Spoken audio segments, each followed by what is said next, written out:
There we go. This is my booming masculine voice.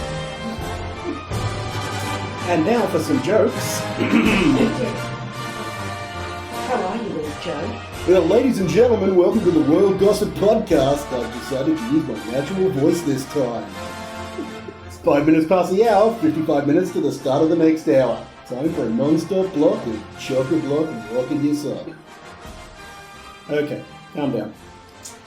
Welcome to the Royal Gossip Podcast, everybody. Kate, you're here, of course. I am, absolutely. Wouldn't be anywhere else today. No, it's very exciting to have you as our special guest star. Thank you. As usual, we'll dive in and get going with the news this week because there's a lot going on with everybody moving. As we know, it's time for the royal progression. Time for everyone to... Yes, we're very excitedly waiting the news on this, so Joey Jojo, take it away. Well, everyone done that. The Queen has gone to Scotland, as we going by jet all the way to Balmoral, and... Sorry, she didn't go by train? No, it was jet car this time. Do we know why? I suppose by the time you sanitise an entire train and try and yes. and sequester an entire staff of the train and everything like that, I mean, they would have to have... I assume they would have to have a jet on standby for general emergencies in any case. Do you mean, unlike the one that was carbon neutral that Elton John provided for Meghan and Harry when Archie was born so that they could have a break away from the horrible media? Look, if in case of nuclear devastation, they have to store the Queen in a lead-lined box and take her to a secure location under a mountain. So I imagine that that's always in place. So, like, why wouldn't you do that? Mm. So she and Prince Philip and the dogs, not necessarily in order of importance. Do they still have any corgis left? Oh, no, the corgis are all gone, but they've still got two... You're not referring to Andrew, are you? How dare you? They've got two doggies. There's Candy, who's clearly the favourite, and Vulcan. Okay, listeners, this is brand new information to me. Please tell me about... Yes, there's still two dogs, and I think they're relatively young at this stage, but you often see Candy with the Queen, particularly when she's out driving around. Oh, and what type of dog is Candy? I want to say she's a doggy type. She's one of those little... a little bitzer. Yes. She's somewhat of a corgi and somewhat of a wiener dog. But it's quite funny because they capture pictures of her and they must sit her on a little seat so she can see out the window. Mm. So she's either co-piloting with the Queen in her Range Rover or sometimes she's in the back, like I always picture going, "Are we there yet, Mum?" I understand. So that's fun. So yes, she did go via jet this time, but in keeping with what traditions they could, she still did her costume change on the way. So she changed en route, as we say in France, and ended up in a different outfit when she arrived in Scotland and was wearing her favourite brooch for arriving in Scotland, which is the golden stag. Oh. Yes. Maybe we need to start some sort of tradition where we wear particular brooches. I mean, I've got the SS Normandy on me today. That's very nice. Yes, that's courtesy of Erstwilder brooches, but I'm not. They're not a sponsor of the show, but not yet. But I've certainly paid their rent for a couple of months. Yes, you've gone brooch crazy. I have, and it is the royal influence. I do love a good brooch. Yes. Well, I haven't got any, so I'm... All right, so we need to remedy that. Yes, all right. Absolutely. So, yes, they're on the move, and not much to report there. They've basically transported the bubble to Scotland. So, who's gone? The Queen and Prince Philip, and that's about it at this stage. Oh, okay. Other people are on the move, but not with them. For example, Prince Charles and Camilla, or the Duke and Duchess of Rothesay, as they're known in Scotland, have headed up that way. Oh, okay, I didn't know that. We'll get to them in good time as well. Okay. Apart from that, I think that was plenty of activity for the Queen, but she did send out various messages because the big event of the week was the 150th anniversary of the British Red Cross. Absolutely. Very exciting. Tell us more. Well, the British Red Cross is 150 years old, and obviously they're very intertwined with the royal family. What do they call that? That's a particular term for that, isn't it? It's not like a bicentenary or a septuagenarian, you know. I thought 125 was a sesquicentenary. Yes, so there's something demi something around it. It's a bisexual centenary. Like I say, a bi-fi-con? Yeah. Mon. Okay. So she sent out various messages, as obviously she's the longest-serving patron of the British Red Cross, followed up very closely by Princess Alexandra, who was on a number of calls this week. I'm amazed by this woman. Like, I haven't seen a photograph of her for a very long time, but she must be approaching 200, surely. Well, out of respect, I'm going to say she looks fantastic, and for her age she does. But she's still active as the Deputy President of the British Red Cross, so she spoke to various volunteers on the phone. I don't think she's up to video calls yet. Are we at the train station yet? Well, honestly, and some of the people she called were legendary volunteers from the Red Cross, and they seem fairly desiccated as well, so I don't think they would have been able to handle a video call. No. But they were all obviously old enough to know who Princess Alexandra was very excited by that, so that was cute. Prince Charles and the Duchess, or the Duke and Duchess of Rothesay, headed to Scotland, and they're staying at the Castle of May, which is a beautiful spot. And the Castle of May was, I don't know when, I think the Queen Mother was the Queen Mother when she purchased the castle. It was basically a separate little holiday home for her, and she went there annually for 2 weeks, I think. And so you mean she purchased that instead of paying her gin bill? No, she didn't pay the gin bill. No. It's the champagne bill I think you're thinking of. That was the one where they never caught up with her. Oh, that's right, yes. Yes, allegedly. But there's a really dazzling garden there, and the gardeners there basically designed the entire garden so it would flower during the specific 2 weeks that the Queen Mother was there each year. You see, it's quite astounding to me, listeners, because I have what is technically known in the industry as a black thumb. Everything I touch dies. So I can't grow... What is that? I can't go spit on a weed. What was that old saying? Well, I'm scared to start. Let's not start free associating words, because who knows where it'll go. I do love the idea of maintaining a garden that blooms at a certain time period. Yes, it's very exciting. So they've continued that tradition and headed up there and visited the Caithness General Hospital and other local organisations, speaking to the Council Trust up there, who deliver food and much needed PPE and various other services. PPE, in case you don't understand, is personal protective equipment. Oh, thank you very much. So I guess that's your masks and gloves, gowns. Yes. General prophylactics. Chaps. I nearly said something we were all going to regret, so let's move on. Prince William, also on the move. The Duke and Duchess went to South Wales, where they met with local business owners. There's businesses in Wales at the moment? Oh, I know. Look, it's in lockdown. Look, I think it's fairly desperate straits for everybody. Everywhere. I should let listeners know that my mother is the daughter of Welsh migrants, so I have a very strong affinity to Wales and have gone and met with my family there. It's the most beautiful place, but I do believe it's been desperately savaged by COVID-19 lockdowns, and things are pretty grim there at the moment. So very grateful to hear that things are, at least they're getting acknowledged by the visit of the Duke and Duchess of Cambridge. Which was really cute, and they also visited a Welsh care home called Shire Hall. Now, months ago, when the lockdown first started, they did a video call with the residents there where they called the bingo numbers for them. Oh my God, that's so cute! Which was very cute. And that's so cute. Look, I if love there's that. one thing we love, it's when old people get to talk to royalty. Because when they got there, one of the residents explained to Prince William that he did, and I quote, a bloody shitty job of calling the bingo numbers.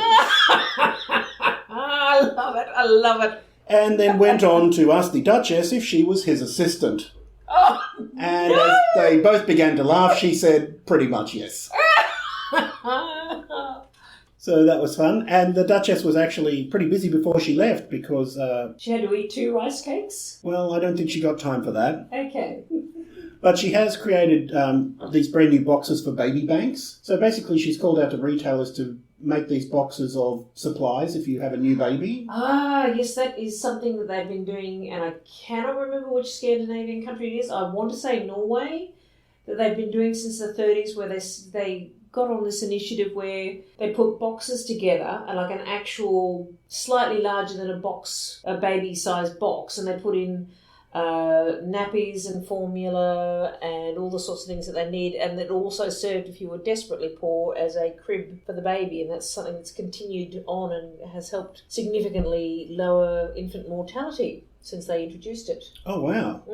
So that's a great initiative that she's got behind. Yes, and she's got people and retailers to donate over 10,000 new items, and she was actually at the organisation and helping them sort things out, rocking a mask. And the Duchess also commemorated the 150th anniversary of the British Red Cross when she tweeted a photo of Valerie Middleton, who is the Duchess's grandmother. And she served as a voluntary aid detachment during the Second World War. So she had a lovely photo of her. So that would be Catherine Middleton, sorry to use her maiden name, but Catherine Middleton's father's mother? It would have to be, wouldn't it? Because she was Valerie Middleton. So that is her paternal grandmother, he said. Yes, that is correct. Got it. Excellent. The Duchess also wrote a special letter thanking 150 British Red Cross staff and volunteers and sent them along with a commemorative coin from the Royal Mint. So they've all got a letter to frame and a lovely coin to commemorate their achievement of being workers in the British Red Cross. How many of those do you think went straight down into the cigarette machines at the local pokies? Oh, they were pretty sizable coin. I think they were careful to not make them the size of a pound coin. Not based on personal experience. Those things, accidents can happen. The Earl and the Countess, all quiet. Didn't hear much from them this week. I think they might be taking a well-earned break as everyone else heads off on their various processions. By that you mean Edward and Sophie? Yes. Yes, excellent. So they're not doing very much, but good on them. I mean, they need a break. Hardest working woman in showbiz? Absolutely. So that's the roundup of what everyone's been doing this week. Thinking again you might have missed somebody? Nope, couldn't find, don't know what they're doing. Oh, well, we do know what it is this week, don't we? Oh, I suppose there was a few tweets and Instagrams by everybody wishing someone a happy birthday. Was that... The Duchess of Sussex? I believe it was, yes. Yes, it was her birthday. It was her birthday. 39, am I correct? I think so, yes. Yes. Happy birthday, Duchess of Sussex, Duchess Meghan. Yes, absolutely. Duchess of our hearts. I'm getting a look here, listeners. I mean, as I say, I've got nothing against her, but steady on. And what else do you have up for us, Lord Joe? Well, this brings us to our main topic today. Which is brand new information to me also, listeners. Yes, it is. I'm going to drop a bombshell on you now of scandal and rumour and scandalous rumour. Oh, I'm so here for this. Lay it on me, baby. Mistresses. Excellent. Who's got one? Who wants one? Well, I want one. Well, don't we all? Oh, are we not rich enough to have, or posh enough to have mistresses? That seems to be the thing. There seems to be a certain level of success where that's somewhat expected. Yeah, an accessory. And I don't know whether that... I mean, obviously there's a long history of them in the family, but it's also like a sophisticated French thing to just have a mistress, right? Well, that's what my mother-in-law told me. Starting at the top, Prince Philip has had his share of rumours over the years, as we know. Yes, we do know that. Did I ever tell you about the showgirl that I met at a party? I think you're about to. Well, I won't name names, but a certain magistrate judge in Australia invited me to one of their decade birthdays. I'm already frightened by the specificity of this story, but okay. I'm keeping it very general, believe it or not. And I met this woman of a certain age, about 20 years younger than Prince Philip. And I said, oh, how do you know the birthday person? And they explained the connection. And we got to chatting, and she'd been a showgirl. She called it a showgirl in King's Cross in the 50s and 60s. And Prince Philip used to visit Australia under the radar. He had an agreement with the media that things were covered. And he had a couple of special showgirl friends that he used to come and see when he was in Australia. And I asked her if she was one of them, and she confessed to me that she was not, but she was very good friends. And she was chatting. She'd actually caught up with Prince Philip in another location, and he asked her where she was from, and she said, oh, I'm from Australia. And he goes, oh, yes, I believe I own Australia. And she had a good laugh about that and said, oh, yes, I work at the such and such establishment. And he went quietly pale for a minute, then went, oh, yes, I think I know that place. Oh, my God. She called him out at an event, but yes. He used to be able to get to Australia quietly and not covered by the media. And I think it might have been when Charles was over here receiving his education at the Geelong Grammar School. Was that where he went? Yeah, he went to several schools here. Yes. But yes, Prince Philip had a couple of ladies who kept him company when he came to visit Australia. Now, when you say King's Cross and showgirl... Well, no, I don't imply leg girls. Oh, okay. This was someone who was... Who was an actual sort of dancing showgirl. Ah, I see. Yes, with the feathers and the whole... Oh, a burlesque performer. But thank you. That was the word I was... Yes, so I did meet an old burlesque dancer, and she was quite the character. I was surprised, I have to be honest, but nobody else in the room seemed to be, so... Bloody hell. Well, I don't know if I can top that, to be honest, with the roster that I've got here, but... I was thinking that too, that with the lack of publicity in those days, in terms of you could rely on the press to be discreet about things, you'd really have to go out of your way to get a scandal going, really. Oh, absolutely. It would have to be something that, started somewhere and snowballed out of control, so to speak. Well, I mean, even Philip telling the female reporter to go fuck herself back in the 50s when that was just not something that you ever could imagine, and her being in tears and the press didn't even report on that, even though all the men at the time thought that was quite a dreadful thing for her to have endured. But I guess, if you grow up in a household where that's an everyday occurrence, you probably don't even think about it. No, I think he was fairly used to giving people a full bollocking. I don't think that he... in every sense of the word. Well, apparently so. For example, musical comedy star Pat Kirkwood. Now, Pat was actually the highest paid actress in London at the time. Mm-hmm. She and Prince Philip apparently dined together in public before dancing until dawn at a nightclub. Ooh. Now, if you're him and you have dinner with a lady in public, mm-hmm. people are going to notice you, and they're not going to forget that. So that's pretty bold, right? Brazen, yes. And this is while the Queen herself was at home, 8 months pregnant with Prince Charles. Oh, of course. My wife doesn't understand me. We're only together for the cameras, yes. They allegedly met a further 6 times and corresponded via letter. Now, that doesn't mean that anything was happening, but it certainly doesn't not mean that. Well, I can say to you in this 21st century that if my husband was having dinners even now with a woman across the table and sending her letters, I'd be a little concerned about that. Yeah, we'd be going to buy a shovel now. Yes, we would. And the funny thing is that the rumours about this actually ruined her career. Oh. And due to the protocol, the palace would never issue a statement or address the gossip. And Pat was basically left to defend herself alone. And I have a quote from her. "A lady is not normally expected to defend her honour," Kirkwood told a journalist. "It is the gentleman who should do that. I would have had a happier and easier life if Prince Philip, instead of coming uninvited to my dressing room, had gone home to his pregnant wife on the night in question." Whoa. So she more or less seemed to infer that nothing untoward happened and that she... No, that doesn't imply that to me. That implies that he came in there uninvited and she was not happy about his visit. But she expected him to defend her honour and deny the situation. Well, why would he if nothing was going on? Oh, right, yeah. It's like the whole thing with, what's his name, Russell Crowe, when Courtney Love had the miscarriage.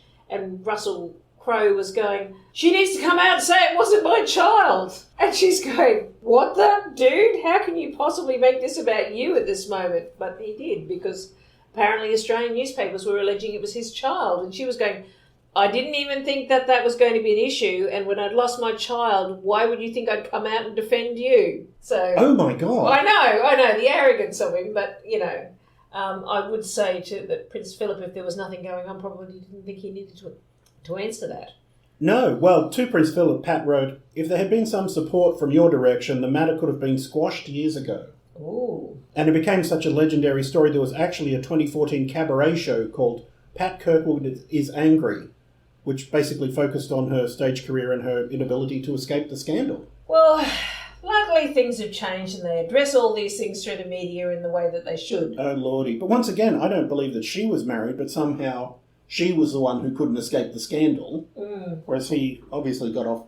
Why would he, scot-free. As a red-blooded man, feel that he'd have to deny that he was, virile and sexually attractive to a dance hall girl?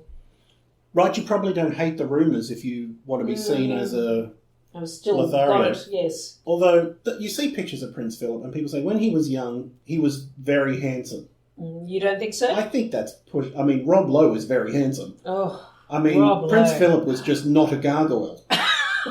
I mean, that's the standard when you're lining up royal princes to marry. Could we go back to Rob Lowe, please? That's a whole... We need to That start brown a separate, hair and the a separate hazelnut podcast. eyes. And, oh, my goodness. Right, now I'm uncomfortable. Where were we? It's very warm in here. Yes, so also as chronicled in The Crown, there was various incidents that happened aboard the Royal Yacht Britannia on Prince Philip's wild lads tour of various regions. Nether regions. That sounded way worse than I even thought that it would. But we know, well, why we suspect something happened is, again, as we saw in The Crown, Michael Parker was Philip's equerry, and whatever happened on the trip, his wife was motivated to divorce him based on that, which made people believe that there was a lot of wild cavorting with native girls and showgirls and what have you that went on that tour. So did Michael come home with some extra baggage on part of his nether regions? I don't know whether the rumours beat him home or what happened there, but the Parkers got divorced, and of course then Philip couldn't have an equerry who was divorced, So he had to fire him, and that was his exit out of the royal life. Oh. And he was basically like a very close personal assistant to Philip. And that wasn't the end of it for Prince Philip. There was Helene Corbett, who was rumoured to be a lover of the prince. And she had separated from her husband. And whilst separated from her husband, she had 2 children, Max and Louise, who many speculated, due to Prince Philip being their godfather, that they were in fact his biological children. Ooh, Yes. surprise. Yes. And Helene denied the affair, as you would. And Max, the son, it was only in 1996 that he publicly addressed the rumour saying that Philip was not his father. Oh. So again, who knows? Who is, then? Well, Prince Philip paid for their education and was their godfather. So that's okay, well, all right. interesting, to say the least. Why would he do that when he wouldn't even address the other issue of having an affair with the actress? No, exactly. Mm. Been quite a few. Honestly, we can't get too bogged down, or we won't get to present day, because Prince Philip seemed to have quite a few. Ingrid Seward's book, recognised by many to be total bollocks, but who knows, named quite a few, including Susan Brantz, who, of course, was the late mother of Fergie. So did Prince Philip have an affair with Fergie's mum? It's alleged in this book. Oh my God, this is the first I'm hearing of her. Yes. So you mean the woman who mysteriously died in a car crash on a lonely road without wearing a seatbelt? Oh my God, that's right. That was highly suspicious. That was after Diana died and after Fergie had been raising rumours about how did Diana die, and then suddenly out of nowhere Susan died in a mysterious freak accident with no witnesses anywhere apparently, allegedly. Yikes. Yes. Others included the actress Merle Oberon, Oh. who was beautiful. She was beautiful. She was allegedly, she did put a rumour out that she was Tasmanian. She was not. Just for the listeners who are my age and older, she was not Tasmanian. That was a story that was put out because she was embarrassed or felt that she had to conceal that she was, I want to say her mother was Indian, and she felt that she had to keep that secret. So it was like an attempt to anglicise her Yes, heritage, it was very much an attempt to anglicise. No, yes. I didn't know that. Mm. Actress Anna Massey, who I've never heard of. No. And novelist Daphne du Maurier. Oh, I have heard of her, but I can't remember any of her work. It's a great name. It is, absolutely. It's like the name of a woman who either writes great novels or who's kills a lot of her lovers under mysterious circumstances. Yes. Mm. So that's the Prince Philip roster. Mm-hmm. And who knows what else. My God. Really? We're not going to go into Rose Chumley? Oh, we're getting there. Okay, Calm right. down. You're skipping whole generations Sorry. Because when it comes to mistresses, you cannot leave out Prince Charles. That's very true. Because of all the mistresses of history, and it's not a respectful term for the Duchess, but she was. She absolutely was. His mistress, let's face it. I don't think anyone's ever made it from being the mistress to being in the big house and being the actual missus. Certainly not in royal circles, that doesn't happen. Well, there was... Now, I'm going back on my royal history, and I'm not going to remember exactly which royal member it was, but certainly somewhere around the 1700s. The man who married his mistress and then, because that wasn't accepted by the royal family, married some other woman, and when they were in the church, and this is an English prince, married another woman, even though he was, according to the rites of his church and God, married to... I know they referred to her as Mrs. Somebody, and I cannot remember what her name was now. I don't know. I kind of feel it's like around about George III, George IV's time period. One of the princes, anyway, married a woman and then married another woman who was more in keeping with the family status. But they'd kept the first wife very secret in that everybody in the court knew, but probably not a lot of the peasants and the serfs. Right. So... Oh, and I suppose there was a second wife with Prince Eddie, perhaps Jack the Ripper. Oh, yes. But that's a whole other. Yes, that's a whole other show opera. Well, Camilla herself, obviously, she didn't possess a title, but she did have a royal history under herself. Well, exactly, yes. Because as we know, her great grandmother, Alice Keppel, was mistress to Edward VII. That's right. That's how she introduced herself to Charles. Kind of creepy. For the first time at a polo match at Windsor. Mm. So that's chronicled in detail in The Crown as well, which we must get around to commentating all the episodes. Yes, of. we do need to do that. But I didn't realise how much the Queen Mother if the Crown is to be believed, interfered in forcing the Parker Bowleses to get married initially and interfered in the whole situation, finding Camilla to not be a suitable... Well, we all know why that is, don't we? Why do we? Yes. Well, you're going to have to tell me if we're both going to know. Well, Camilla has remarked on a couple of occasions that she was deemed not suitable because she wasn't a virgin. Oh, right. Yes. That old thing. Yes.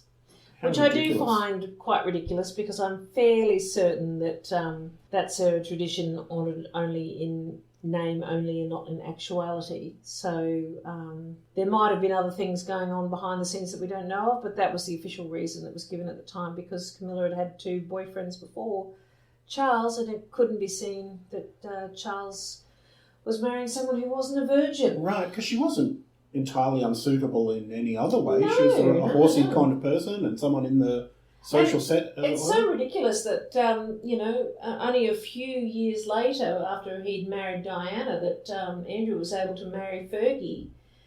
And she'd had 2 live-in lovers and everyone looked the other way. It was like, okay for these was it not a suitable standard for someone who was going to be Queen of England? Oh, that's Was that right. She could not have had the poke from someone other than the king, apparently. Oh, right. What a poet you are. Yes, so obviously... And I also didn't know that Andrew Parker Bowles had a fling with Princess Anne. That was also brand new information to me. Oh, that's just so gross. Can you imagine? I know, right? Then they're married and then the brother I know. and sister... Well, I fucked his sister. Well, I fucked her brother. Oh, like, my that's God. not classy. As is not saying fucked his brother, fucked his sister on a podcast. But I'm not here for the class. How dare you lower the tone? Of course, as we know, obviously Princess Diana is at least a 2-part episode unto herself to go through the entire story, but as we know, they met through Lady Sarah, who was Diana's sister. Well, that's right. He'd had an affair with Lady Sarah too. Yes. Can you imagine that? I mean, it's bad enough that knowing your husband's shagged some woman who's also married to some man who shagged his sister, your sister-in-law. But imagine... he shagged her sister. Yes, he shagged her sister. God you can't almighty. turn your head in the royal family without looking at someone who shagged your husband. Apparently not. Mm. And it was particularly outrageous. I mean, even from the get-go, Diana didn't want Camilla present at the wedding, and she was. I know, can you imagine that? I don't want your ex-shag at our wedding. Well, tough titties, Diana, she's coming along. And how ex it was at that stage, I think, is a matter for speculation, whether they have just literally been together this whole time. Well, I mean, why would he feel the need to do anything other than that? I mean, I've heard rumours that Camilla said, well, if it can't be me, it might as well be someone we can manage, and thought that because Diana was young and impressionable that they could manage. Oh, there was definitely a feeling with Diana that they could handle her, Yes. that she wouldn't be a rogue element. Boy, did they get that wrong. Well, they did. And particularly with Prince Charles, I think he has gone through such a metamorphosis. Mm. And I hope that this has permanently taught them that forcing people into marriages and forcing them out of romances is a very bad idea. Mm. Because when you look back, when you look at Prince Charles now, he's a fun guy, he seems really engaging, and when you look back to the 1980s Prince Charles, he was a real miserable douche. He had a stick up his butt. He really did, and he Yes. really has lightened up, and she's lightened him up and made him so much more human. Mm. But now I look back and I see someone miserable who was being railroaded into a thing they knew was a mistake, that should never have happened, which is a hard thing for your children to hear, that you should never have married their mother, but it was a bad idea. And it absolutely was. I don't think anybody at the time, I mean, there were young women who were caught up with the fantasy, and I certainly was one of them, who thought, oh, isn't this lovely, the beautiful princess is marrying a prince. But Yes. when you look back at it as an adult, you can just see the signs were there even when they were talking the press conference. Like, are you in love? Of course we're in love, whatever that means. I mean, if Bad. I know. Can you imagine? I mean, when you compare it to that horrendous Camilla Gate tape, which I can't even bring myself to speak the details of that. No. But when you hear them speak together, they're literally saying to each other, I can't cope without you. Yes. I need you here all the time. Like, they're obviously really in love. And I probably need you to be were. my dead body. I was going to just gloss over the specifics. Oh, sorry. That's seared in the minds of all Australians as just the most disgusting, ridiculous teenage. Like, I've never said that to anyone or had anyone say that to me. I would smack them and never take their phone calls again. I'd pull a phone out of the wall and never take their calls again. Really. Look, I mean, in the end, it was actually a blessing because it did bring everything to a head, because you forget, basically that was the end. It was several weeks later that the Prime Minister confirmed that there were problems between them and that they'd separated. And everybody went, well, duh. Yeah, it was already out there. And this is long after Camilla had been actually confronted by Diana at a party. Several people heard. And long after Charles had gone in for the conciliatory kiss on something and she turned her head at the last minute. Oh, yeah, she wasn't having a bar of him at that point. And her sitting outside the Taj Mahal. Oh, yes, very calculated. Very calculated. Beautifully done, Diana. May you rest in peace. That was exquisite art. And I actually have the quote from when she confronted Camilla. Oh, please. Apparently, this was at the party and several people witnessed it, so it had to be some variation on this. Camilla, I would just like you to know that I know exactly what is going on between you and Charles. I wasn't born yesterday. And Camilla allegedly responded, you've got everything you ever wanted. You've got all the men in the world to fall in love with you, and you've got 2 beautiful children. What more do you want? And Diana said, I want my husband. Oh, God, that's heartbreaking. And she never had him. No. And you can't, to second-guess the mistakes that she made in being drawn into becoming a princess when she was, 19 years old? God, can you think what we were doing when we were 19? Well, we probably can't even discuss that on the podcast. We can't. No. But, the people who went into a marriage at that age and it didn't turn out to be ill-advised are just incredibly lucky. There's no other Do we thing know for it. Any of those people, Joe? I'm trying to think if somebody must have married their high school sweetheart and it worked out. Well, just statistically. It Sean must and happen. Tanya, they got together when they were 18 and 19. We can't use personal examples. They're never going to hear this. It's not going to be anything to anyone. So, yeah, it's really amazing now to look back, and kids today sort of probably don't even realise that Camilla was absolutely hated. Her name couldn't be spoken. Absolutely. And she was as shunned in the royal court as anyone who was divorced at that point. She was never invited to anything. The rehabilitation that she went through and the long, hard slog that she put up with, basically, to get where she is, they obviously brought someone in who was a PR genius and said, we need to set out a years-long program of bringing you in from the cold. Absolutely. It's like, how to make something so objectionable acceptable. Because I remember the week that Diana died and, all of us processing what that meant in our roles in, the mass media production and pursuit of her, and reading that Camilla, when the news had broke, she was living on her own at that point, taking a bottle of whiskey and going to bed and saying, well, that's it for me, because she knew she was going to be, any progress that she'd made as being accepted was going to be lost. I have to feel like that pushed out the timeline, right? Oh, absolutely. How could anybody have, in that moment of grief, have looked at any, and I still think, that Diana would be alive were it not for that whole situation. But oh boy, our conspiracy episode's going to get us both killed. The script is underway. So, it began, and we probably barely remember now, that there was a photo opportunity that was organised where basically they came out of, I think it was the Savoy, and Charles and Camilla got into the same car and drove away. I don't even remember this. Yes, it was a massive photo opportunity. This was 2 years after Diana died. Oh. So they had a 50th birthday party for Camilla's sister, and I feel like it was the Savoy. They basically had 100 reporters set up across the streets. It was an entirely set up event. Oh, okay, it was a manufactured And they craft. left the party together, and he basically opened the car door for her. She got in the car and he walked around to the other side of the car, and that was the first acknowledgement that she was... still around. Yeah, that they were together, basically. And you forget how that was such an enormous deal. And I think it was not long after that she moved into Clarence House. So imagine now the prince is a widower, and he's basically got his girlfriend living with him in his house, which was, I think that was completely unprecedented. I do remember reading at the time that there was some issues around that because Camilla is a very personable, for whatever you may believe about her, was said to be a very personable individual. and she definitely is. adored her children and grandchildren. So there was lots of visits from them. But it would have been problematic, one imagines, because those children and grandchildren would be looking at Charles as the reason that they no longer have a dad or a grandfather living with grandma or mum.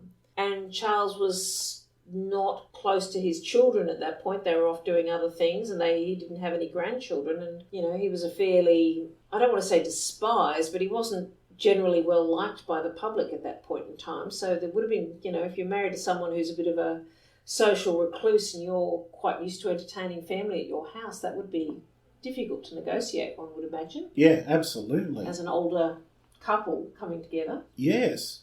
And it felt like they took an incredible amount of time, but when you think that it was 2003 that she moved into Clarence House and then 2 years later they were married, but I suppose by the time she'd lived there that long, the marriage, it was kind of like, well, this is an untenable situation. Like, you have to get married because this is crazy. You can't have, and here comes His Majesty the King and his girlfriend.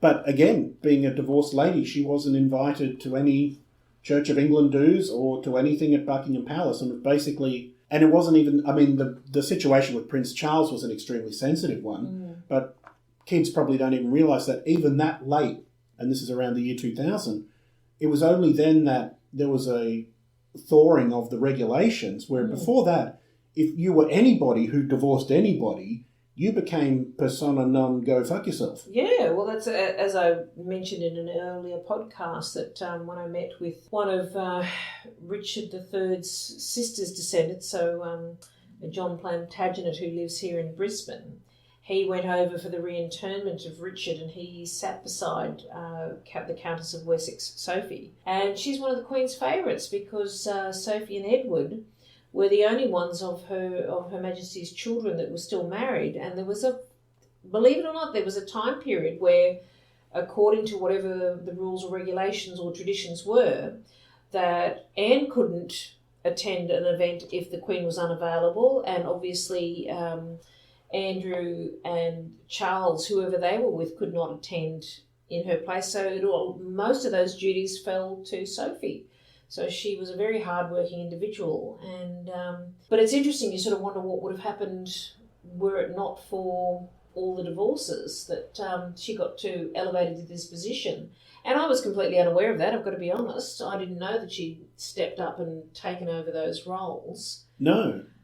So I guess there'll be a bit of relaxation on all of that now that Camilla is accepted into the roles. And well, particularly once the Queen's gone, Prince Charles will have to become Defender of the Faith and basically be the Pope of the Church of England, or whatever we're calling it now, the Anglican Church or whatever, as someone who's, no, I think he's okay because he remarried as a widower, but he's still married to a divorced lady, and I think you're still in trouble if you do that. It's interesting because with the... in the sick minds of the old fogies of the Church of England. In reality. Depends on whether it's high Anglican. I don't know what the situation is. Well, they certainly bloody are when you become the Pope of Chillytown.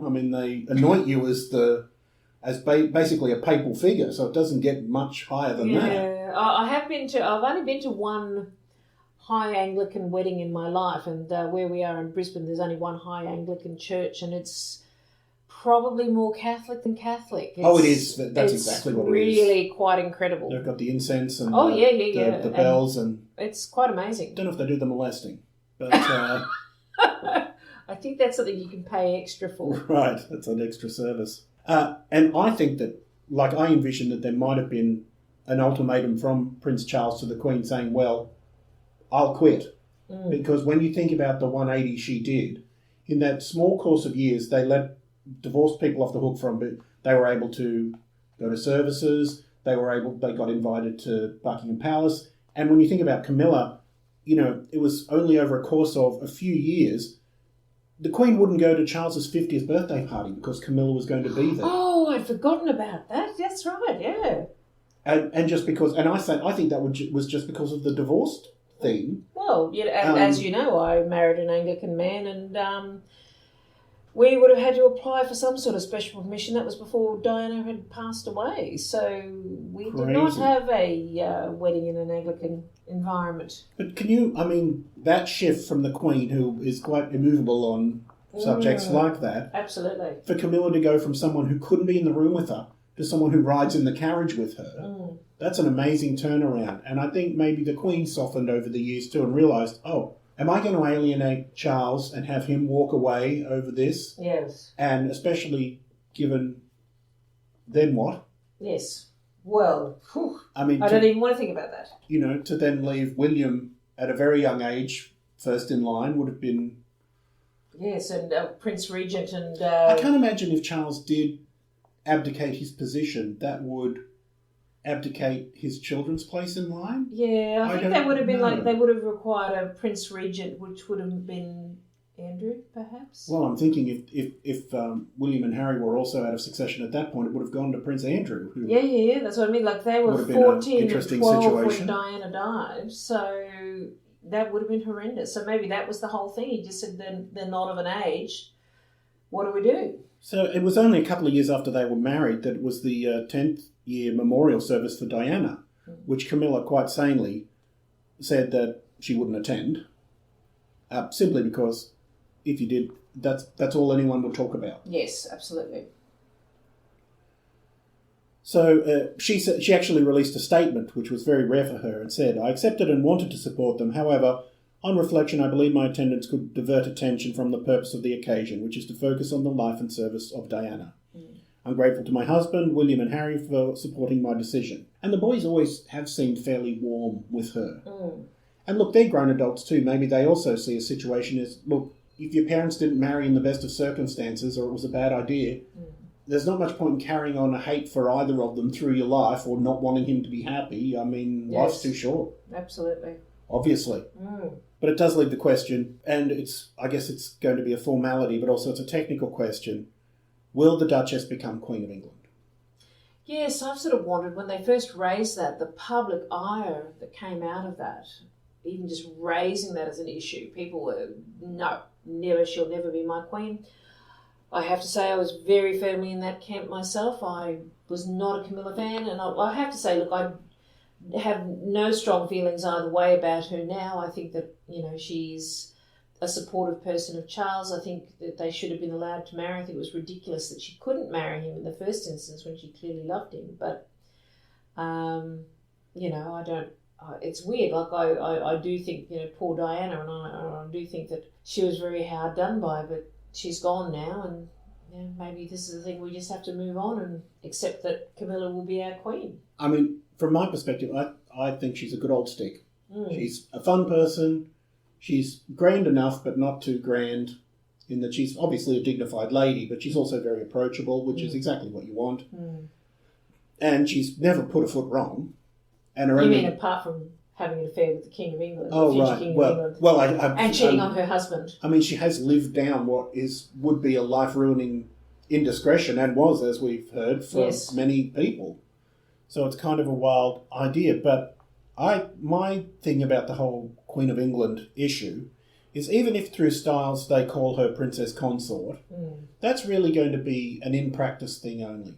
Because unless somebody enacts an actual law to change the laws of succession, the moment the Queen dies, Prince and the Duchess will become the King and Queen of England. Yes. So she will be Queen of England, because any legal means to stop that needs to happen before the Queen dies, and there's obviously no intention of doing that. No. And I also think that, to be a bit cynical, once the Queen's gone, her opinions are going to be moot, and who's going to question Charles? Because... And it's also, I think, in keeping with the times, I mean, this idea that once you've married, and even if it's a youthful mistake, that you are forever tied to that mistake, doesn't seem to really hold with the views that we hold as a society, a secular society, these days. I mean, obviously there are certain countries where that would be the case, but even in America, it's not uncommon for people to be married 3 or 4 times, and people don't want to be held accountable for the actions of their first marriage. So I think saying to somebody, even if he is the King of England, well, we can't recognise your current wife, even though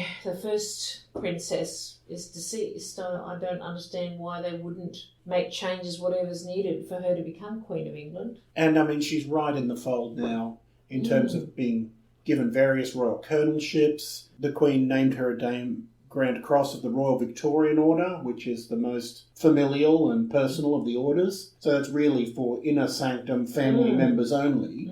So she's basically got every tick in the box now to be that. And as I say, legally, that's exactly what's going to happen. And Prince Charles, in a conversation with someone, and Camilla with a young girl that she talked to, both when they were asked if Camilla was going to be queen, they both said a variation of, we'll see, won't we? Not, oh no.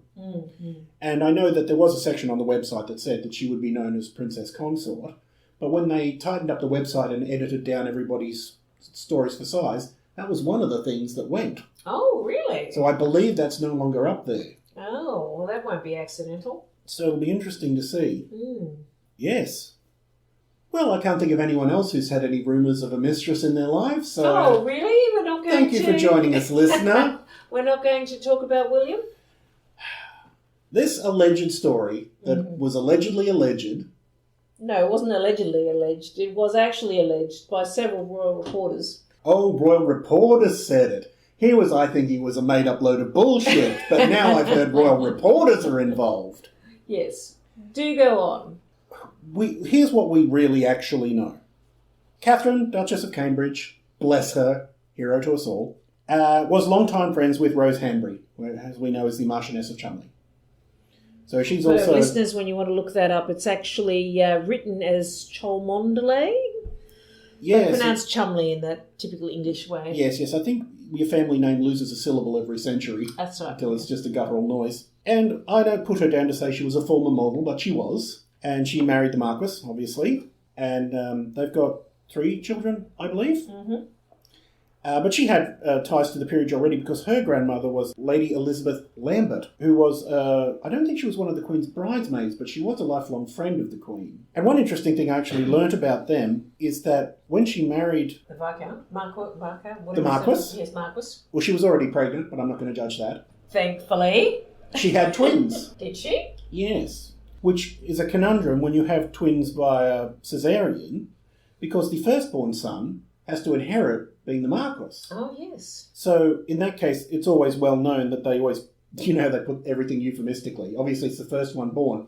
So they always say in the paper that it was the first of the twins, the first to enter the delivery room.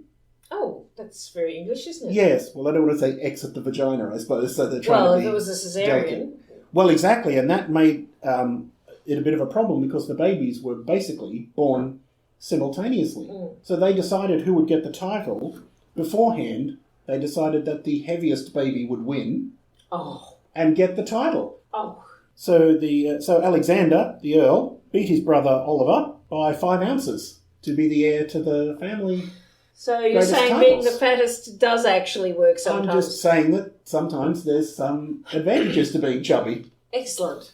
Well, we're in like Flynn. Yeah, I don't know that that's going to work for us. So basically what we know is very little, but that there was some sort of terrible falling out. And that Kate and Rose were... The turnip toffs. Yes, were up at Norfolk. And I mean, they're ideal friends because there's someone else who's wealthy, someone else who has a nice house. You can go on holidays together. Like, it's good to have another couple that you can go on a family holiday with and etc. So you would think as an adult, there's not many arguments that would be worth you busting up that friendship over. As far as I could see, the whole mistress affair scenario came out of people speculating what the breakup could have been about. Nobody knows anything. There isn't any proof of anything. Giles Corran, BBC reporter, yes, did say in a tweet that he later took down when everybody was marvelling about it, he goes, "Why is everyone carrying on like this is news? Everyone knows about this. Even Jewish people like me." He later took that down. Now, yes, the theory was at the time that Giles Corran is allegedly a stirrer. I don't know the gentleman personally. I've always enjoyed his show that he did with Sue. I can't think of her name right now. No, but it was good. Yeah, the Supersizer show. He was always very personable, but he took that down. And there was another royal reporter whose name I've forgotten who broke the story. Yes, and then everybody piled on. But my point would be, if that were true, there would be no way you would know that. Nobody seems to have any basis for this rumour, which is why I sort of left it to the end and didn't leave much time for it, because there's not much to say about a thing we know nothing about. We do know that after this all happened, though, and I thought this was terribly interesting when I was part of the Sussex squad on Twitter, that there was video footage of Prince Harry walking into a dining banquet with Rose and having a lovely old conversation with her after she'd been declared persona non grata by Catherine, allegedly. So you can go out and find it. It's out there. Him walking in, he accompanied her into the room. Now, apparently her husband is on the service of the Queen in some regard, and because Catherine tried to get her removed, as in Rose, removed from any events, but her husband, I don't want to say master of the privy, but something along those lines, and it's impossible for him to be removed. And so Harry was walking in with her and having a lovely old conversation, and I thought, well, if this is true, that is a bit of a slap in the face for Catherine to have to endure. So I don't know. Harry has always been supportive of his sister-in-law, but of course, as we know, there's been all sorts of falling outs and very clear video footage, which I sent to Joe at Easter time last year, which clearly demonstrated he was no longer talking to Catherine either, or his brother. But it is a bit of a slap in the face to have your brother walking your mistress and chatting amicably with her when he can barely even speak to your wife at a Easter ceremony. If he did do that, she would be rightly pretty pissed off. Exactly. And I just sort of thought, well, something else has to have happened I've seen both lots of video footage where he barely spoke to Catherine, like they were leaving the chapel after the Easter service, and Harry directed Catherine to a car without even speaking to her with a folded up program, and she sort of did the head flick back and looked startled as she hopped into the car, and he barely spoke to her and got round the other side. And then shortly thereafter, that was the business with the chatting amicably away with Rose and the entrance. So that was when I realised there really was something going on. Those two things together with Harry. The rift was very real at that point. And, Harry has always been very supportive of Catherine, and Catherine was clearly shocked at the way that he treated her getting into the car. And this is not me piling on Harry and saying he was a bad man, like something for him to act like that, something big must have happened. We're missing a piece of this story. Yes, that's right. And I could only speculate, and it would be not productive to speculate as to why that happened. But let's anyway. Yeah. But it is like, you would have to say, to cast Rose out and have this dramatic change of friendship like this, if it's not something serious, if it was something petty, then that's crazy. And how many serious things can you really think of before your mind does go to that, where you go... And of course she would be pissed off, because there's certain levels here even, where you go, look, listen, honey, when I was in Las Vegas, there was this stripper. That's a thing you can probably get over. I have to tell you about the ongoing relationship I'm having with your best friend is a lot less get-overable. Yes, that's very true. Yes. And especially, you then have to be out of the circle, because if you're relying on Rose to be your best friend, at least when we go on family holidays, the mistress doesn't come along. Yes. Now, that can't be you, because I can't be on constant guard. We now can't go away. We can't have a weekend at the house without me having to stink-eye you the whole time over what's going on. Let's be honest, this is going to be a bit mean, and it's really, I'm not intending it to be so, but Rose has grown up in this community. She's grown up in this life. She has always known of her position. She's always had a certain level that she was born to. Catherine is someone who has come in as a middle-class, albeit upper-middle-class woman. Sure, it's a different world. It's a different world. She hasn't grown up in that. She wasn't born into it. No. And even though she met William when they were both young, it's not something that she is a part of. She's married into it. So for her to walk in and try to dictate the terms in which other people are going to associate with Rose and her husband, who is part of the Queen's entourage, I guess. Yes, in a circle, if you will. Yeah, in a circle. It would be a difficult position to manage. And what do? Do you say, well, Rose, you're out, but I'm going to take all your friends? What do the other friends say? Oh, listen, I mean, particularly in Catherine's position, could be like, well, one of us has to fuck off, and it basically can't be me. So am I going to cut myself off from my entire friend group, or am I, because other people are going to continue to accept our invitations? Yes. And it's going to be bloody cold in that doghouse, but obviously, if it wasn't that, I can't speculate what would you have a tiff with a friend over like that as an adult? Let's have that would be worth doing that. It would only be something pretty petty. And speaking of petty, I'm going to be real catty now. Oh, excellent. This Rose is not that good looking. Oh, no, she's not an English Rose, is she? No. I've seen some photos of her where she looks good, and then I've seen other ones where I'm like, eee. Yes, she's got her angles. Oh, yes, she does have her angles, and she certainly looks like someone who has practiced the art of sucking a lemon instead of eating. Oh, very dour. Yeah, absolutely. Very, very much so. And a very English boarding school mistress kind of look of distaste on her face. There are photographs where she looks amazing, and certainly when she was younger, but she certainly had that Sloane Ranger. She definitely has kept up with the Duchess on the being insanely thin. Oh, incredible. Like, I honestly don't know how they do it. Well, I do, but I'm not going to speculate. Well, we can speculate that all day as well. So, I mean, we've heard, again, stories, who knows if any of them are true, where Williams tried to play peacemaker and get them back together. Yes, honey, I really would like to go out and have dinner with a woman whose rosebush you've been munching on for the last 6 months. I can't imagine, if that were the case, that he wouldn't have the good sense to cut his losses and go, oh, if we're just never going to mention this again, I'm on board with that. He wouldn't be trying to get them back together if the subject of their breakup was him. You would think. And again, we don't know any of this. All we know is they were suddenly on the out. And everything else has been pure speculation, really. Yes, but listeners will probably all know or be familiar with the photograph where the three of them are standing side by side, and Rose is looking like her face has been slapped. Catherine's looking like the cat that's got the cream, and William's looking desolate over at Rose. Yes. If you take 100 photos of someone, you're going to get one that fits your narrative. That is true. But that was an example with Rose. That's not her angle. Oh, She's got very few angles, actually. She looked like a not terribly well-preserved 60-year-old woman. And you're going to roast me, because I have no basis for this, but I do, for some reason, have a feeling like he wouldn't do that, and he's not the type. Am I just being naive? Oh, honey. Oh, honey. Oh, Lord. Oh, honey. That's not what we said a couple of years ago. I don't know. I just don't... He would be the first prince of whatever, the first king not to have had an affair. Yeah, well, that was the famous line of Prince Charles, wasn't it? He said to a friend, I'm not going to be the first Prince of Wales in 500 years to not have a mistress.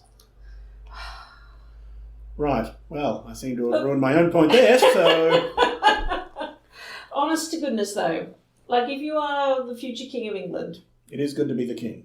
Why would you put yourself in a situation where you have to make your bride, who for the most part you can't divorce, I mean, No, totally. Why would you make your life a living hell by having these affairs? No. You've got somebody to do everything for you. Your wife is probably there and, worshipping you and thinking you're fantastic. But that's what makes me think it isn't true, is the one thing about the mistress is it can't be my sister, it can't be my best friend. This better be some showgirl type who I never meet or have to have dinner with. Yes, well, maybe. So there are rules to it. So if you were going to have a mistress, you wouldn't pick your wife's ugly friend.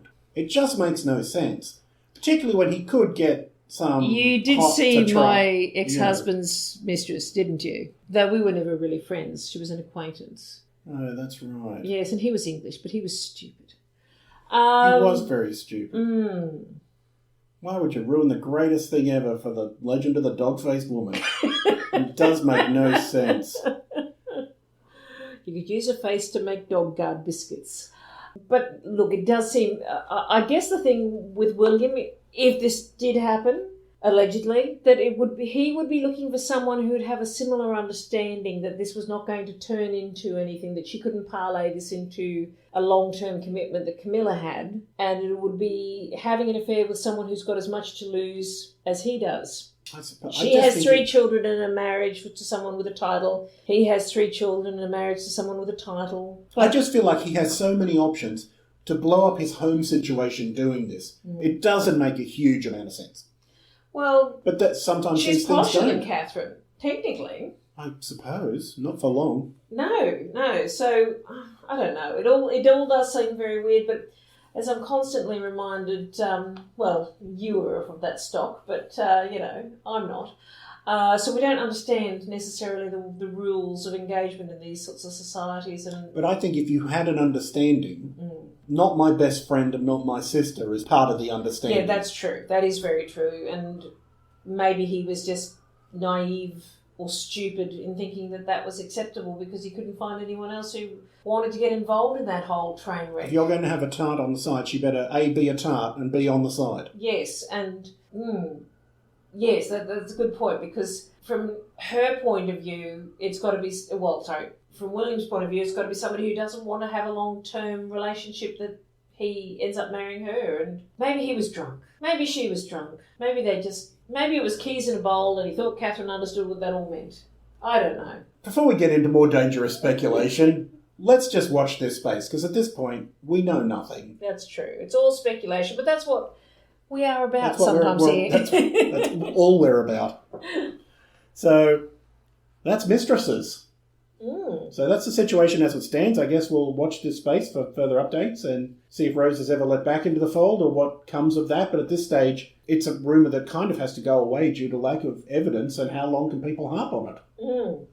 Well, if you starve it of oxygen long enough, and that's the other thing that really grinds my gears, that William and Kensington Palace basically shut that down so quickly and responded with lawyers and lawsuits and all of that business. They were onto that like my dog's onto a baked ham, and yet all the dreadful things that were said about Meghan while she was pregnant, carrying someone who was in line to the throne, that the relentless bullying and lying media that came after her, and they never stepped up to protect her. And that was to protect her, to protect one of the Queen's and one of the future King's grandchildren, but they were all over this story like you could not believe, and so quickly. I find that disappointing. Well, now they're carrying in a house in the middle of the COVID hotspot of the world, with race riots and armed police on the streets, constantly buzzed by helicopters and drones. So they've really handled the situation great, haven't they? They're real geniuses, that pair. What other opportunities did they have? Moving on to the story roundup. Okay. We have to get out of here eventually. I'm starting to sober up, and the ambience here isn't worth sticking around for. How dare you. I'm going to start flashing the lights. You don't have to go home, but you can't stay here. Daily Express. Oh. We still lose. Meghan Markle and Prince Harry still receiving UK funding through Charles. Well, this is what we theorised last week, wasn't it? Well, this is another thing from the wonderful Mr. Smith, who is the CEO of Republic, the Republican organisation, who comes up with a story every week as to how the royal family are bludgers and that he's sick of paying for them. And he basically said that Charles's funds come from the Duchy of Cornwall, and the Duchy belongs to all of us, so in a way we're all still paying for Meghan and Harry, which is not entirely inaccurate. And who's paying for Mr. Smith? I don't know what their motivation is. No, well, it won't be altruistic, that's for sure. No, well, that's certainly the case. It'll be like, why can't I get some of this money? Daily Express again. Prince Harry, shadow of himself. Meghan's impact on the charismatic royal revealed by expert. Oh, lordy. Now, the expert is the royal expert and biographer Angela Levin. Who? Exactly. And who is basing this on what we've all seen, which is a guy who did seem increasingly grumpy and miserable looking, and they managed to come up with a montage of sad Harry photos to demonstrate that the thing that was upsetting him was obviously Meghan and not the situation at large. But it's sort of a real... the Daily Express particularly are just caning them. They're not... And that's the other thing that I maintain about them, is that this hasn't helped them at all in terms of negative publicity. It's just going to get worse. They're not going to let them go. But the Daily Express did have one actual news headline. Prince Andrew urged to speak to FBI after Ghislaine Maxwell arrested. Wellity, well. It looks like the roosting birds have come home to do the thing that they do. Haven't they? The US Attorney General yesterday urged Prince Andrew to speak to the FBI and said they definitely wanted to interview him. Of course they do. And of course his QC just wants him to provide a statement, because he knows that his client is a fucking idiot who can't stop admitting things. And if they do, It's never going to happen. No, of course it's not. No. Or is it because if this just never goes away, which it's not, because this is just the beginning of the first trial, and then there's the President Clinton thing, and there's... Allegedly. Mm-hmm. Look, let's be honest. Ghislaine Maxwell is never getting to court. You know that. I know that. Oh, you think she's going to slip on that banana peel? Oh, that girl's going to get such a serious case of COVID-19 and she's never going to recover. Look, I would tell you what. Lunch at the most expensive restaurant in this town with champagne is on me if she ever makes it to court. Okay, listeners? Now I'm hoping on a number of levels that happens. I will post photographs if this happens, but Joey Jojo is getting taken out to the best lunch in this town. Well, no expense spared. I'll need a new frock. Yes, you will need a new frock. The Telegraph. High Court judge criticises Meghan Markle and newspapers over tit-for-tat publicity campaigns. And yes, she has. Because let's face it, in this legal battle, what's the last thing that happened where she had to pay costs? Yeah. Was because she didn't want the names revealed of the 5 friends who she had given permission to speak to People magazine. Allegedly. She says that she didn't. The story that she was putting forward was that they spoke out of their own accord. Mm-hmm. Because they were so horrified by their friend being spoken badly about. Mm-hmm. Do not do the black lady with me. I am telling, because anyone who speaks out like this and is kept in the inner circle, that is an endorsement of what they were speaking out about, and they were speaking out with her permission. And regardless of what you say, she is doing what the late great Princess Diana did, which is trying to put her own stories out into the media. And when you start trying to play games with the media, it always backfires. Yes. And it's going to backfire on her. Because, like the book, is an attempt to get their version of the story out there, change people's perceptions, to put out a competing narrative to the bashing of her in the press, which I understand the human instinct to do that. I just think she would be best served, stick to the charities, don't defend yourself against things, and don't defend yourself against rumours, and don't reply to rumours. Because as soon as you do, if you acknowledge rumours, you then create a whole subcategory of rumours you have acknowledged and denied and ones you haven't. And then the paper gets 2 stories. The rumour, and now they haven't denied it like they denied the last one. That means it's true. Is she really secretly a werewolf? So that gives them license for every cock and bull story. So I just think they're handling things badly. But that's just me and many, many, many other people who also think that. The Mirror. Oh, gosh. The royal family are having a great pandemic. By contrast, the sourpuss Sussexes are sucking on lemons. Oh, lordy. The royal family... the basis of this story... This is how he thinks that the Duke and Duchess are letting people down. Because on the royal family Zoom calls, they have photos of the family and let you see inside the room, but when Meghan does Zoom calls, she does it up against a blank wall. Nope, that's the whole criticism. That's the whole point of the article. So when people were yearning for background information to fill in the blanks, all the Sussexes gave them was another blank. I feel like we're on a Graham Kennedy game show circa 1970 Australia. This guy's got his blank up his own blank. And really, the royal family have never had Meghan's back, so why would she have them behind her? But I like, with her speech to the, whatever. The one we watched last week. Yes, whatever Meghan's speech was, that he's looked at and gone, now, what can I critique? Oh, there's nothing on the wall behind her? I mean, this is pretty pathetic, right? But he makes the point that is true, that they're now cowering in a house and they can't even go out in the backyard. They can't even go in the sun. But if she put any photographs up on the wall, that would have gone... Oh, it would then be who's it a photo of and why isn't there a photo of someone else there? Yeah. And why doesn't she have her mother? If she's got the Queen up there, why would she have What's that supposed to mean? Yeah, you just can't win. Harper's Bazaar. The Queen... Well, we all know that Harper's Bazaar is run by one of Catherine's friends, don't we? Oh, really? Yes, the editor is a very good friend of Oh, that Catherine might explain Williams. this hard-hitting story. Uh-oh. The Queen, Kate Middleton, not her name, and Prince William wish Meghan Markle, not her name, a happy birthday. Why can't we just call people by their married names? I don't know any other people in the world who get disrespected like this. We know who you're talking about. Yes. Ridiculous. But basically the story recapped as we saw this week that all the royal family members took to Instagram and shared their well wishes and Throwback photos of the Duchess, because of course there's no current photos of the Duchess. Yes, and we hope you fuck off and stay in LA. Well, it's one of these things now where when they wish her a happy birthday, they're like, oh, they can't not wish her a happy birthday. And then people are like you care, and all this sort of stuff. I'm like, I don't know. Well, it's, it's a little too late. The Sun. Oh, this could be as good as the Mirror. You're going to love it. Okay, lay it on me, baby. Lady Macbeth. Oh, goodness. Goodness me.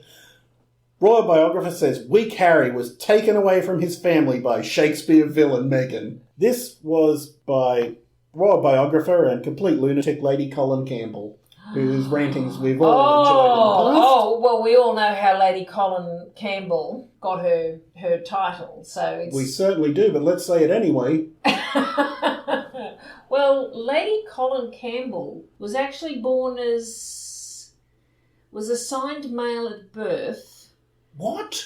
Yes, I'm sure that's the same one. And I'm going to check this. You have to, and had the gender realignment, or realignment, that's the right word. No, I think you're supposed to say gender confirmation now. Thank you. Yes, gender confirmation surgery. Married Lord Campbell, and I believe was dishonest about their past, and that's a topic for another conversation and probably not even our podcast, but I do feel that people are allowed some privacy. And they divorced a short time after, and she has retained that name. But she is, aside from all of that, well known for making stuff up and has had no connection with anybody in the royal family. So I'll be very interested to see what she has to say. No, that's it, just that Meghan's a villain. And they got to say Lady Macbeth, which is funny. Oh, dearie me. How many more Meg puns can we possibly come up with?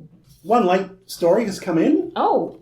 Yes? It's not about my affair with Prince Charles, is it? Because I'd like to keep that very quiet.